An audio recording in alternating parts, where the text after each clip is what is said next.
প্রিয় শিক্ষার্থী বন্ধুরা, এই পর্বে তোমাদের 3 ক্রমের বর্গবেজিক নিয়ে বিস্তারিত আলোচনা করা হবে। দেখো, 3 ক্রমের বর্গবেজিক শুরু করার আগে আমরা 3 ক্রমের বর্গবেজিকের কিছু বৈশিষ্ট্য জেনে আসি। নাম্বার 1, এই 3 ক্রমের বর্গবেজিকে স্বাভাবিক সংখ্যার 1 থেকে 9 পর্যন্ত স্বাভাবিক সংখ্যাগুলো নিয়ে আমরা কি করব? 3 ক্রমের বর্গবেজিকটা বানাবো। তারপর 2 নম্বর বৈশিষ্ট্য হচ্ছে, এক্ষেত্রে 3 ক্রমের বর্গবেজিকে সারি এবং কলাম, এটা ইনটু বা গুণ না, এটাকে বলা যায় সারি বাই কলাম, অর্থাৎ সারি এবং কলামের সংখ্যা আসলে পাশাপাশি বোঝানো হয়েছে 3 into 3, অর্থাৎ 3/3। সারি এবং কলাম হবে যে কত? সারিও 3টা হবে, কলামও 3টা হবে। তারপর 3 নম্বর বৈশিষ্ট্য কি দেখো, সারি, কলাম এবং কোনাকুনি যোগফল কি হবে? অলওয়েজ সমান হবে। এবং সেই সারি, কলাম এবং কোনাকুনি যোগফলের সমষ্টির সূত্রটা হবে বা যোগফলের সূত্রটা হবে n into n square plus 1 divided by 2, যেখানে 3 ক্রমের জন্য n এর মান বসাবো আমরা কত? 3। তাহলে আমরা আগে সারি, কলাম এবং কোনাকুনি যোগফলটা কত হয় একটু দেখে আসি। অর্থাৎ আমরা 3 ক্রমের বর্গবেজিক বলতে আসলে এই ধরনের 3 ক্রমের বর্গবেজিকগুলো বলতেছি, যেখানে দেখো সারি 3টি, এই যে একটা সারি, দুটা সারি, 3টি সারি, আবার কলামও 3টি। দেখো আবার কলামও 3টি। দেখো, এই একটি কলাম, দুটি কলাম, 3টি কলাম। তো এই বরাবর কলাম বরাবর সারি বরাবর, কলাম বরাবর এবং কোনাকুনি যে যোগফলটা আমাদের আসবে, সেই যোগফলের মানটা আসলে কত হবে সেটা আমরা এই সূত্র থেকে একটু কি করব? বের করব। তাহলে দেখো, যেহেতু আমাদের এই পর্বে 3 ক্রমের বর্গবেজিক নিয়ে আলোচনা করা হচ্ছে, তাহলে n এর মান হবে যে কত? 3। তাহলে 3 into 3 square plus 1 divided by 2। তাহলে 3 কে বর্গ করলে হয় যে কত? 9। 9 এর সাথে 1 যোগ করলে কত হয়? 10। 10 into কত? 3। দেন কাটাকাটি করলে আর থাকবে 5। তাহলে 3 5 কত? 15। তাহলে যোগফল কত বোঝাচ্ছে? 15। তাহলে আমরা 3 ক্রমের বর্গবেজিকের যোগফল পাবো কত? 15। এবার আমি 4 নাম্বার এই লাইনটা নিয়ে আমার ভিডিওর একদম শেষে আলোচনা করব। আমরা এখন দেখব এই 3 ক্রমের বর্গবেজিক আসলে কিভাবে সমাধান করা হয়। তবে ভিডিওর শুরুতে তোমাদের আমি বলে রাখি, আমার এই ভিডিওতে 3 ক্রমের বর্গবেজিক আমি তোমাদের 3 বা 4 ওয়েতে আমি কি করব? তোমাদের শেখানোর চেষ্টা করব। তোমাদের কাছে হচ্ছে একটু ভিডিওটা ধৈর্য সহকারে দেখা। দেখো, এক্ষেত্রে আমি যেই 1 থেকে 9 পর্যন্ত আমি সংখ্যাগুলো ব্যবহার করব, সেই সংখ্যাগুলো আমি একটু আগে লিখে নিই। আমার সংখ্যা আছে 1 2 3 4 5 6 7 8 9। এই 9টি সংখ্যা দিয়ে আমরা এই বর্গঘরগুলোতে বসাবো।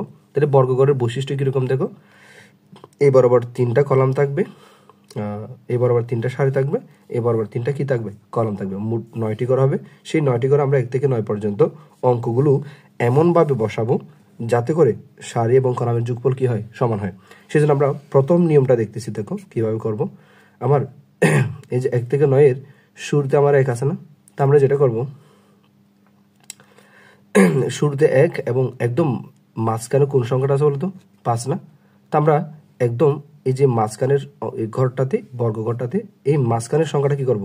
বসাই দেব।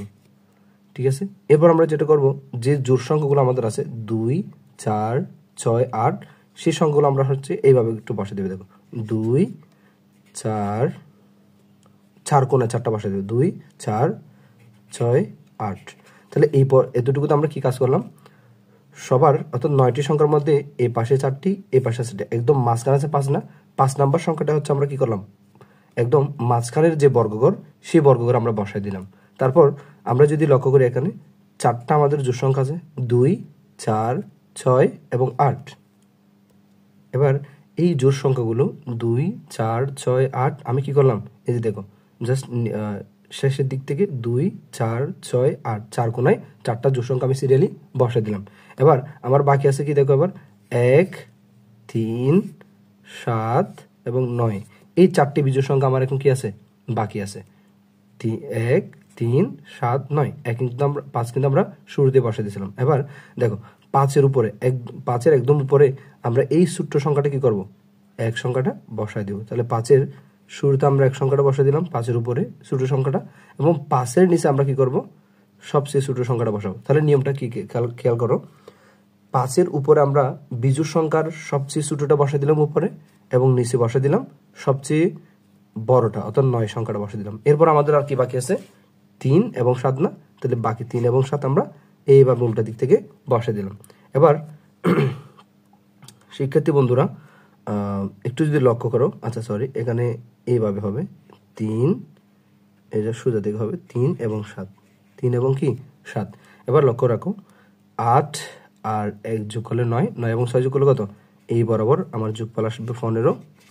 তাহলে আবার খেয়াল করো 3, 5 যোগ করলে 8, 8 আর 7 যোগ করলে কত, 15। এরপর 4 আর 9 2 যোগ করলে কত হবে, 15। তো তোমরা এগুলো একটু করে দেখো, সবগুলো হচ্ছে তোমার কি আসবে, এই বরাবর যোগ করলেও মান আসবে 15, এই বরাবর যোগ করলেও 15, এই বরাবর যোগ করলেও আমাদের 15। এবার কোনাকুনি যোগ করো, কোনাকুনি যোগ করলেও এদের যোগফল আসবে কত, 15, এদের যোগফল আসবে 15। আশা করি তোমরা এই ভিডিওতে অনেক কিছু বুঝে গেছো।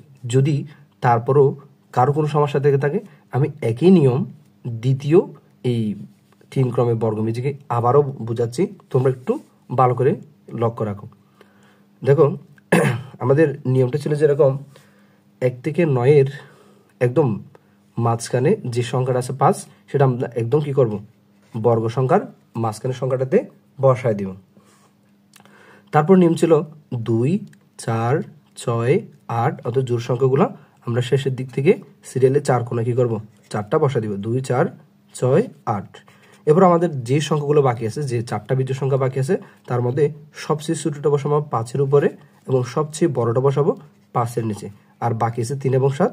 সেই দুটো সংখ্যা হচ্ছে আমরা সিরিয়ালি 3 এবং 7 বসাই দিব। তাহলে পাশাপাশি যোগ করলে আমাদের কত আসবে, এই যে সারি বরাবর যোগ করলেও 15 আসবে, এবং কলম বরাবর যোগ করলে আমাদের কত আসবে, 15 চলে আসবে। আর ডাইনোগল বা আমরা বলতে পারি কোনাকুনি যোগ করলেও আমাদের মান আসবে কত, 15। এবার শিক্ষার্থী বন্ধুরা একটু লক্ষ্য রাখো, এই সারির সবগুলো সংখ্যা যোগ করলে আমরা 15 পাচ্ছি, আবার এই সারির সবগুলো সংখ্যা যোগ করলে 15 পাচ্ছি, এই সারির সবগুলো সংখ্যা যোগ করলে 15 পাচ্ছি, অর্থাৎ এই 3টা লাইনের মধ্যে আমার টোটাল 9টা সংখ্যা চলে আসছে না? তাহলে দেখো তো 15 যোগ 15 30, 30 আর 15 যোগ করলে কত, 45। তাহলে আমরা এই টোটাল 9টা সংখ্যার মোট যোগফল কত পাচ্ছি, 45 না? অনেক সময় তোমাদের বহু নির্বাচনীতে এমসিকিউতে এরকম কোনো প্রশ্ন করা হতে পারে, যেখানে 3 ক্রমের বর্গমীজিকের মোট যোগফল কত, অর্থাৎ তোমাকে সারি কলাম এবং কোনাকুনির যোগফল 15, যেটা কিন্তু আমরা জানি, এটা এই আনসারটার পরিবর্তে তোমাকে অনেক সময় বলতে পারে মোট যোগফল কত, এই যে মোট যোগফল কত। তাহলে আমরা লিখবো মোট যোগফল কত, 45। এই মোট যোগফল কিন্তু তোমরা স্বাভাবিক সংখ্যার যে সমষ্টি নির্ণয় সূত্র শিখছো ওটা দিয়েও বের করতে পারো। ওকে, আমি এই প্রথম একটা নিয়ম তোমাদের দেখালাম 3 ক্রমের বর্গমীজিক নিয়ে। এতটুকুতে তোমরা হচ্ছে 3 ক্রমের বর্গমীজিক পেরে যাবা, কিন্তু আমাদের শেখার জন্য যাদের শেখার আগ্রহ আছে, আমি তাদেরকে 3 ক্রমের মেজিক বর্গ আরও কয়েকটি ওয়াতে দেখানোর চেষ্টা করব। তোমরা যারা শিখতে আগ্রহী তোমরা আমার ভিডিওটা সম্পূর্ণ কি করো,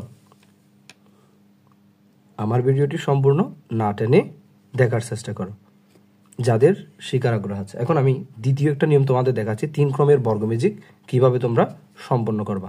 দেখো আমাদের 1 থেকে 9-এর মধ্যে শুরুতে যে সংখ্যাটা আছে আমরা উপরের মাঝের ঘরে কি করব, বসাই দেব। আর একটু কথা তোমাদের বলে রাখি, আমি এখন যে নিয়মটা দেখাচ্ছি এটা দিয়ে তোমরা 3 ক্রমের 5 ক্রমের 7 ক্রমের যত বিজোড় ক্রমের বর্গমীজিক আছে সবগুলো তোমরা এই একটা নিয়ম দিয়ে পারবা। এখন আমি যে নিয়মটা তোমাদের দেখাচ্ছি, তাহলে দেখো প্রথমে আমরা যেটা করব, 1 থেকে 9-এর মধ্যে আমাদের প্রথম যে সংখ্যাটি 1, সেই সংখ্যাটি আমরা আমাদের বর্গমীজিকের একদম উপরের সারিতে মাঝখানে বসাবো। মাঝখানে বসানোর পর নিয়মটা কি দেখো, আমাদের একটা তীরচিহ্ন ইউজ করতে হবে। এটাকে বলা যায় সিয়াম পদ্ধতি বা লাঙ্গল পদ্ধতি। আমরা একটা তীরচিহ্ন ইউজ করলাম না, ইউজ করার পর এই তীরচিহ্নটা হচ্ছে একটু উপরের দিকে ডানে সরে আসবে, অর্থাৎ এই বরাবর আসবে। আসার পর এই তীরচিহ্ন অর্থাৎ এই সংখ্যাটা বামে ডানে উপরে নিচে কোথায় ঘর খালি আছে দেখবে। যদি এই জায়গায় কোনো বর্গঘর খালি না থাকে, যদি থাকে বসে যাবে, না থাকলে কি করবে, যেদিকে বর্গঘর আছে ঠিক তার শেষে গিয়ে বসে যাবে। অর্থাৎ আমরা 1 বসালাম মাঝখানে, তারপর একটা তীরচিহ্ন করলাম, এখানে কোথাও বর্গঘর নাই, দেন আমরা সোজা গিয়ে শেষের দিকে নিয়ে আসলাম 2। এবার লক্ষ্য করো, আমরা 2 এর জন্য আবার একটা সোজা ডান দিকে একটু বাড়িয়ে একটা তীরচিহ্ন করলাম। অর্থাৎ এই জায়গায় হচ্ছে আমার কোনো যদি এই যে এতটুকুতে, আমি তোমাদের যদি একটু কলম দিয়ে দেখাই, এইটুকুতে যদি কোনো ধরনের আমার কি থাকতো, কোনো বর্গঘর থাকতো, এই জায়গায় আমি 2 এর পরবর্তী সংখ্যাটা বসাতাম। যেহেতু জায়গা নাই, আমি ডানে বামে কোথাও জায়গা নেই, আমি সোজা যেদিকে জায়গা পাচ্ছি তার শেষে গিয়ে মানটা বসাবো। তাহলে 2 এর পরবর্তী মানটা হচ্ছে আমি এই লাইনে বসালাম 3। এবার শিক্ষার্থী বন্ধুরা মজার বিষয় যেটা, এখন একটু খেয়াল করো, এখন আমি 3 এর এই বরাবর কর্নার বরাবর একটা কি করলাম, তীরচিহ্ন করলাম। কিন্তু দেখো 3 এর এই কর্নার বরাবর আমাদের একটা বর্গঘর ছিল, কিন্তু সেই বর্গঘরটা কি আছে, অলরেডি একটা সংখ্যা বসে আছে। এবার যেহেতু বর্গ সংখ্যা বসে আছে, বর্গ সংখ্যা না থাকলে আমরা 3 এর পরবর্তী 4 সংখ্যাটা এখানে বসে দিতাম। তাহলে এদিকে যেতে পারতেছি না বিদায় আমরা ঠিক তার নিচে নেমে যাব। তাহলে 3 এর পরে আমরা এই জায়গায় নেমে গেলাম 4। এবার 4 থেকে কি করবো, ওই যে একই নিয়ম তীরচিহ্ন ইউজ করবো। তাহলে 3 এর পরবর্তী সংখ্যা 5 বসে যাবে। আবার তীরচিহ্ন ইউজ করবো, 5 এর পরবর্তী সংখ্যা 7 বসে যাবে। 5 এর পরবর্তী যে আবার একটা তীরচিহ্ন দিব, বাট এখানে দেখো কোথাও আমাদের তীরচিহ্ন নাই, যেতে পারতেছে না কোথাও। আমরা যেমন এই যে দেখো 2 এর ক্ষেত্রে আমরা এভাবে আগ বাড়িয়ে এদিকে ডানে বামে কোথাও যেতে না পারলে এই যে দেখো বাম দিকে যেতে পারছিল, ঠিক আছে। কিন্তু 7 এর দিকে গেলে কোনো বর্গঘরই নেই এবং কোনো দিকেও যেতে পারতেছে না, সেজন্য সে ঠিক নিচে নেমে যাবে। অর্থাৎ 7 এর নিচে 8। এই নিয়মগুলো একটু তোমরা যত বেশি প্র্যাকটিস করবা তত বেশি আয়ত্ত করতে পারবা। দেখো আবার 8 এর পরবর্তীতে আমরা একই নিয়ম, সেটা একটা তীরচিহ্ন করবো। সেই তীরচিহ্নের জন্য সংখ্যাটা এখানে বসানোর কথা, বাট আমাদের কোনো দিকে জায়গা, এদিকেও যেতে পারতেছে না, এদিকেও যেতে পারতেছে না, এদিকেও কিন্তু দেখো বামে একদম শেষে যেতে পারতেছে না, বামের একদম শেষে আমরা হচ্ছে 8 এর পরবর্তী সংখ্যাটা কি বসাবো, এখানে কোথাও একটা মিস্টেক করছি, এই যে 5 এর পরবর্তী সংখ্যাটা এটা ছিল 6, এটা হবে যে 7। দেখো 7 এর পরবর্তী সংখ্যাটা 8 না, 8 এর এই বরাবর হচ্ছে আমরা কি বসাবো, 8 সংখ্যাটা বসাবো। এবার দেখো 8 এর পরবর্তীতে আমরা আবার একটা কি ইউজ করবো, তীরচিহ্ন ইউজ করবো। দেন এবার দেখো তো 8 এর নিচে আমরা আশেপাশে গুজে যেতে পারতেছি না, কিন্তু 8 এর নিচে ঠিক এই বরাবর একটা ঘর খালি আছে না, এই বরাবর না। তাহলে আমাদের ম্যাজিক 3 ক্রমের ম্যাজিক বর্গ কি হয়ে শেষ হয়ে গেল। আমরা এবার একটু যোগ করলেই দেখতে পাবো, দেখো 8 একে যোগ করলে 9, 9 আর 6 যোগ করলে কত, 15। তাহলে এই বরাবর যোগ করে আমরা 15 পাচ্ছি। ঠিক সেম ভাবে 3 আর 5, 3 আর 5 যোগ করলে 8, 8 আর 7 যোগ করলে কত, 15। আবার 4 আর 9 এবং 2 যোগ করলে তাও 15। ঠিক সেম ভাবে তোমরা যোগ করে দেখিও, এই কলাম বরাবর আমরা কি পাবো, 15 পাবো। এই কলামের বরাবর আমরা 15 পাবো, আর এই কলাম বরাবর যোগফল কি পাবো, 15। এবং কোনাকুনি যোগফলও 15, এই কোনাকুনি যোগফলও 15।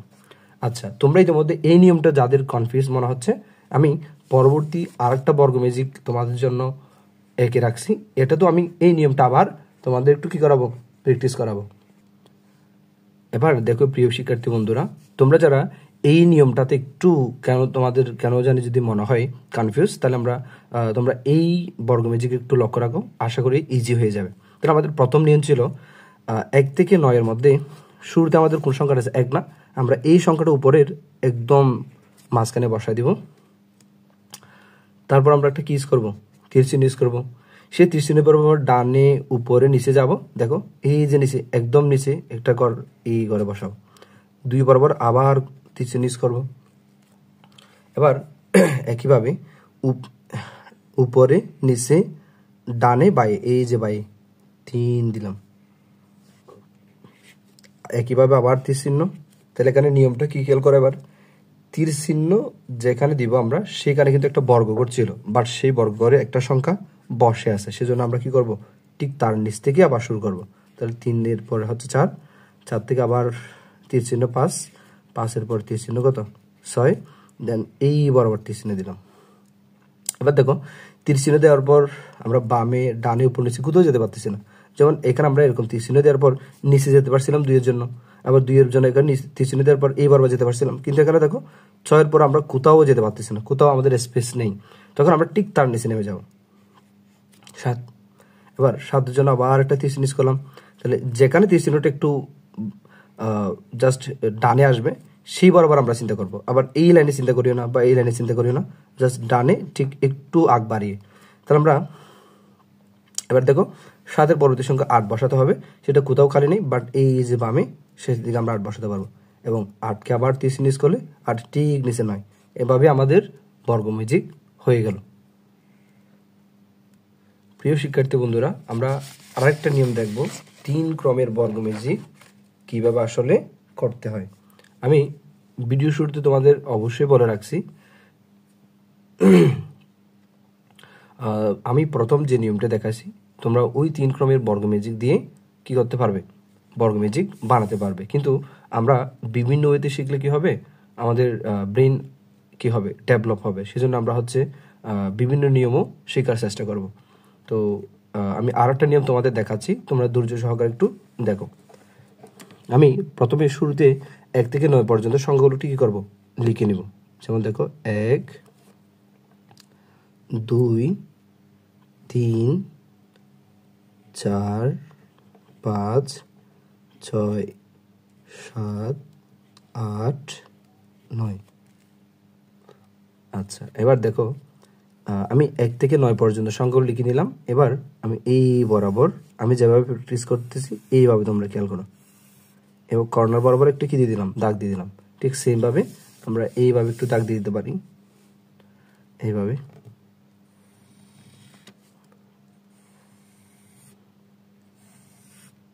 ঠিক এইভাবে দাগ দিয়ে দিলাম।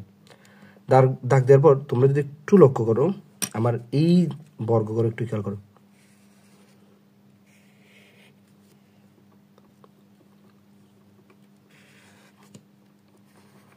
এভাবে কোনাকুনি দাগ দেওয়ার পর আমি যেই বক্সটা পেলাম তার মধ্যে দেখো তো 1 2 3 4 5 6 7 8 9, 9টি বর্গঘর আমার হয়ে গেছে না? এই 9টি বর্গঘরের মধ্যে তোমরা যদি খেয়াল করো 4টা সংখ্যা আমার বা এই 9টি বর্গঘরের মধ্যে বাইরে, তাহলে আমি ওই সংখ্যাগুলো কি করবে, কোন বক্সের ভিতরে ঢুকাবো, তাহলে 9টি বর্গের মধ্যে আমার 9টি সংখ্যা হয়ে যাবে। এবার কিভাবে আমি এই 4টা সংখ্যাকে এই বক্সের মধ্যে প্রবেশ করাবো, দেখো আমরা যেটা করব, এই 3 সংখ্যাটাকে 7-এর পাশে বসাবো। এই যে 7-এর পাশে এইখানে বসাবো, 3 সংখ্যাটাকে আমরা 7-এর পাশে বসাবো। এই 3কে আমি 7-এর পাশে বসালাম। আবার 7 সংখ্যাটিকে আমি 3-এর পাশে বসাবো, এই যে জাস্ট রিপ্লেস করে দিলাম।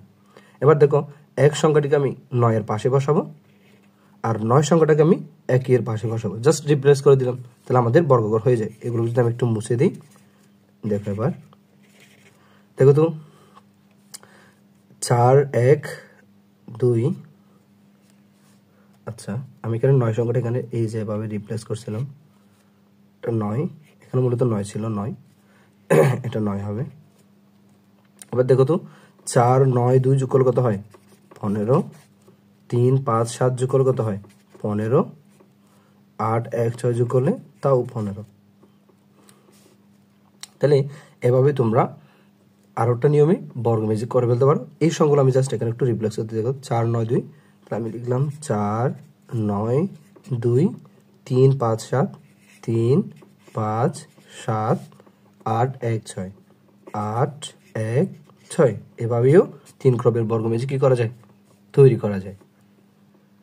এবার দেখো তোমরা যারা এই নিয়মটা একটু কম বুঝতেছে মনে হচ্ছে, আমি একই নিয়মের মধ্যে অর্থাৎ সেম কাইন্ড অফ এরকম আমি আরেকটা নিয়ম তোমাদের দেখাচ্ছি, বলতে গেলে সেম নিয়মই। এই যে এখানে খেয়াল করো, তো এটা আমি কিভাবে করতেছি একদম তোমাদের বিষয়টা একদম ভালোভাবে দেখাচ্ছি। দেখো এটা আরেকটা নিয়ম। আমরা প্রথমত একটা বর্গঘর রেখে ফেলবো। এই যে একটা বর্গঘর রাখলাম, এখানে একটা অতিরিক্ত ঘর দিব, এইখানে একটা অতিরিক্ত ঘর, এই বরাবর একটা অতিরিক্ত ঘর, এই বরাবর একটা অতিরিক্ত ঘর। এবার দেখো আমি সংখ্যাগুলোকে, আমরা 1 থেকে যে 9 সংখ্যাগুলো জানি সেই সংখ্যাগুলো আমি কি করব, এইভাবে কোনাকুনি বসা দিব। দেখো 1 2 3, আর এই কর্নার থেকে, কিন্তু এই কর্নার থেকে হবে না, 4 5 6 7 8 9। দেন আবার কি চিন্তা করো, দেখো এতটুকু যদি আমরা নিতাম, এটা একটা আমাদের বর্গঘর হতো না, এতটুকু। এই বর্গঘরের বাইরে আমাদের 3 সংখ্যাটি আছে, এখন আমাদের 30 সংখ্যাটি বর্গকের মধ্যে প্রবেশ করাতে হবে। শুধুমাত্র আমরা এই পাশাপাশি না এনে ঠিক তার অপোজিটের ঘরে আমরা এই বর্গ সংখ্যাটি বসাবো। তাহলে 3 কে বসাবো আমরা এখানে, তাহলে 3 এর কাজ শেষ। এবার 7 ছিল আমাদের এই পাশে অপোজিটে, এবার 7 কে আমরা রিপ্লেস করে এই জায়গায় বসে দেব। আবার এই পাশে ছিল 1 কে রিপ্লেস করে আমরা এখানে বসে দিলাম 9, এই পাশে ছিল যে 9 কে রিপ্লেস করে এইবার বসে দিলাম। এবার দেখো 2 7 6 যোগ করলে আমাদের মান আসবে 15, 9 5 1 যোগ করলে আমাদের মান আসবে 15, 4 3 8 যোগ করলে তাও 15, এই বরাবর যোগ করলেও কত আসবে? 15 করে আসবে, কোনাকুনি যোগ করলেও 15 আসবে। তো আমি এই অঙ্কটা সেম ওয়েতে এখানে বুঝাচ্ছি তোমাদের। দেখো আমরা একটা এক্সট্রা করে কি নিব, বর্গমূল নিব, সেমভাবে বুঝাচ্ছি। দেখো এক্সট্রা একটা বর্গ নিলাম, এইখানে এক্সট্রা একটা কি নিলাম, বর্গ নিলাম, এখানেও এক্সট্রা একটা বর্গ আমরা নিলাম। আমি একটু পেন্সিল দিয়ে করাই অঙ্কটা। দেখো আমরা এবার একটু লক্ষ্য করো, কোনাকুনি কি করব, এই যে 1 2 3 4 5 6 7 8 9। এবার এই বক্সের মধ্যে চিন্তা করো তো, শুরুতে যে বক্সটা ছিল, এই বক্সের বাইরে কিছু সংখ্যা আছে 4টি, এবং আবার ভিতরে 4টি সংখ্যা, 4টি বর্গ আমাদের খালি আছে। তাহলে আমরা 1 কে রিপ্লেস করে এই জায়গায় বসাবো, 9 কে রিপ্লেস করে এই জায়গায় বসাবো, 3 কে রিপ্লেস করে এই জায়গায়, আর 7 কে রিপ্লেস করে এই জায়গায়। তাহলে আমাদের কি হয়ে যাবে, এই যে বর্গ সংখ্যা হয়ে যাবে। এবার একটু মুছে দিলাম।